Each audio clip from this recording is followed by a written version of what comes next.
किसी को वापस बुलाने के लिए ना रोना पड़ता है, ना मनाना पड़ता है, ना ही 100 मैसेज करने पड़ते हैं। स्टोइक फिलॉसफी कहती है, जिसे जाना होता है जाने दो, लेकिन खुद को इतना शांत, इतना स्ट्रांग बना लो कि उसका जाना भी अधूरा लगने लगे। क्योंकि सच ये है, लोग तब वापस आते हैं जब उन्हें एहसास होता है कि उन्होंने गलत इंसान को हल्के में ले लिया। आज हम वो चाल नहीं चलेंगे जिसमें तुम खुद को छोटा कर लो। आज हम वो तरीका सीखेंगे जिसमें तुम चुप रहो और सामने वाला हर रात तुम्हारे बारे में सोचे। और याद रखना, अगर वो वापस आए तो इस बार पुराने जैसे मत बनना। अब प्यार नहीं, रूल्स चलेंगे। स्टोइसिज्म का मतलब यही है, कंट्रोल दूसरों पर नहीं, खुद पर। शांत रहो। अब असली खेल शुरू होता है। चैप्टर 1, चुप्पी, जो सबसे ज्यादा जलाती है। जब वो गया था ना, तुम्हें सबसे ज्यादा तकलीफ इस बात की नहीं हुई थी कि वो चला गया, बल्कि इस बात की हुई थी कि जाते जाते भी उसे फर्क नहीं पड़ा। यहीं पर ज्यादातर लोग गलती कर देते हैं। फोन उठाते हैं, लंबे मैसेज लिखते हैं, अपनी वैल्यू समझाने लगते हैं। और स्टोइक फिलॉसफी यही कहती है, रुको। जिस इंसान ने तुम्हें छोड़ दिया वो तुम्हारे शब्दों से नहीं बदलेगा, वो बदलेगा तुम्हारी चुप्पी से, क्योंकि चुप्पी सवाल पैदा करती है। ये अब बोल क्यों नहीं रहा? ये अब पीछा क्यों नहीं कर रहा? क्या सच में ये मुझसे आगे निकल गया? स्टोइक इंसान बदला नहीं लेता, वो बस अपनी एनर्जी वापस खींच लेता है। और जैसे ही तुम उससे उम्मीद छोड़ते हो, जैसे ही तुम उसके जवाब का इंतजार बंद करते हो, उसी पल उसके दिमाग में तुम बैठने लगते हो। याद रखना, जो इंसान तुम्हारी मौजूदगी का आदी हो चुका था, वो तुम्हारी गैर मौजूदगी सह नहीं पाता। इसलिए चैप्टर 1 का पहला नियम है, बोलना बंद करो, खुद को बनाना शुरू करो। और हां, ये चुप्पी कमजोरी नहीं है, ये वो खामोशी है जो सामने वाले को अंदर से हिला देती है। लेकिन सवाल यह है, अगर वो तुम्हारी इस चुप्पी से वापस आ भी गया, तो क्या तुम उसे पहले जैसा ही इंसान बनकर मिलोगे, या अब खेल बदलने वाला है? चैप्टर 2, डिस्टेंस, जो एडिक्शन बन जाती है। चैप्टर 1 में तुम चुप हो गए। अब सवाल यह नहीं है कि वो तुम्हें याद करेगा या नहीं, सवाल यह है कब करेगा। स्टोइक फिलॉसफी कहती है, डिस्टेंस कोई पनिशमेंट नहीं है, डिस्टेंस एक मिरर है। जब तुम पास होते हो, लोग तुम्हारी वैल्यू भूल जाते हैं, और जब तुम दूर हो जाते हो, तभी उन्हें याद आता है कि वो क्या खो रहे हैं।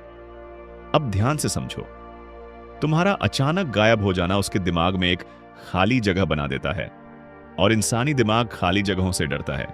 वो सोचेगा, ये अब पूछ क्यों नहीं रहा, ये अब रिएक्ट क्यों नहीं कर रहा, क्या सच में ये मूव ऑन कर गया?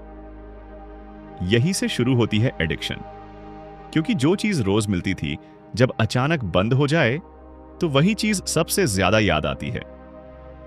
स्टोइक इंसान स्टेटस नहीं बदलता, स्टोरी नहीं डालता, अटेंशन नहीं मांगता, वो बस अपनी जिंदगी को आगे बढ़ाता है।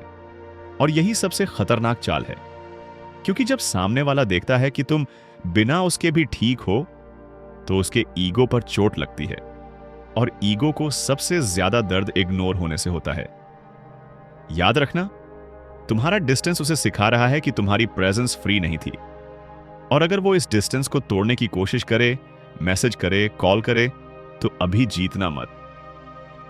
स्टोइसिज्म कहता है, जो देर से आया है उसे थोड़ा इंतजार करना पड़ता है, लेकिन असली सवाल यह है, जब वो खुद वापस आने लगे तो तुम कंट्रोल कैसे रखोगे, क्योंकि यहीं पर ज्यादातर लोग फिर से हार जाते हैं। चैप्टर 3, कंट्रोल, जब वो लौटे तब भी मत पिघलना। अब मान लो वो वापस आ रहा है, मैसेज आया, कॉल आया, या अचानक कैसे हो वाला सवाल, यहीं पर 90% लोग हार जाते हैं। दिल तेज धड़कता है, पुरानी यादें जागती हैं, और इंसान फिर वही बन जाता है जो कभी छोड़ दिया गया था।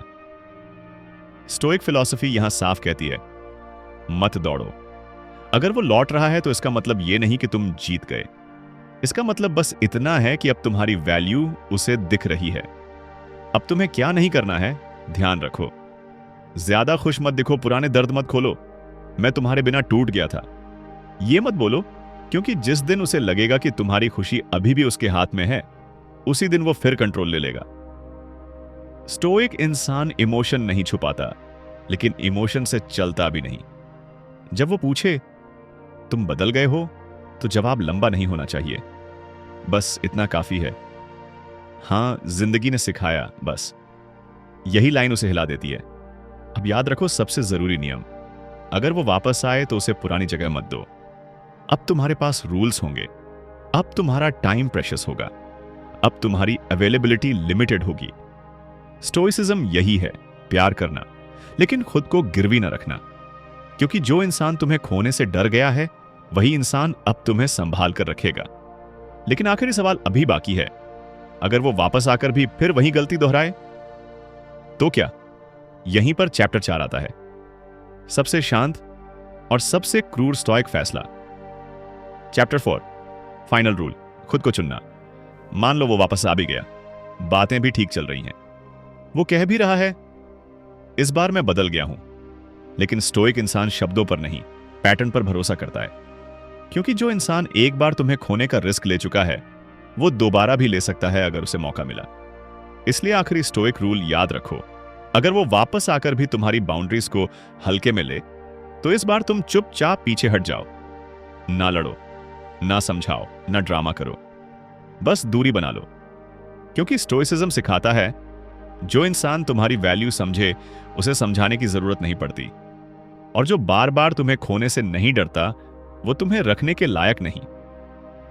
याद रखना, हर वापस आने वाला रहने के लिए नहीं आता।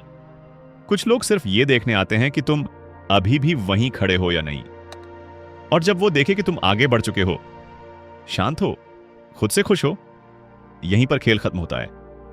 इस बार तुम उसे नहीं छोड़ते, तुम खुद को चुनते हो।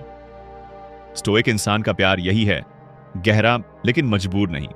जिसे जाना था वो चला गया, जो लौटना चाहता था उसे मौका मिला, और जिसने मेरी कद्र नहीं की उसे मेरी जिंदगी में जगह नहीं मिली। शांत रहो, मजबूत रहो, खुद के साथ वफादार रहो।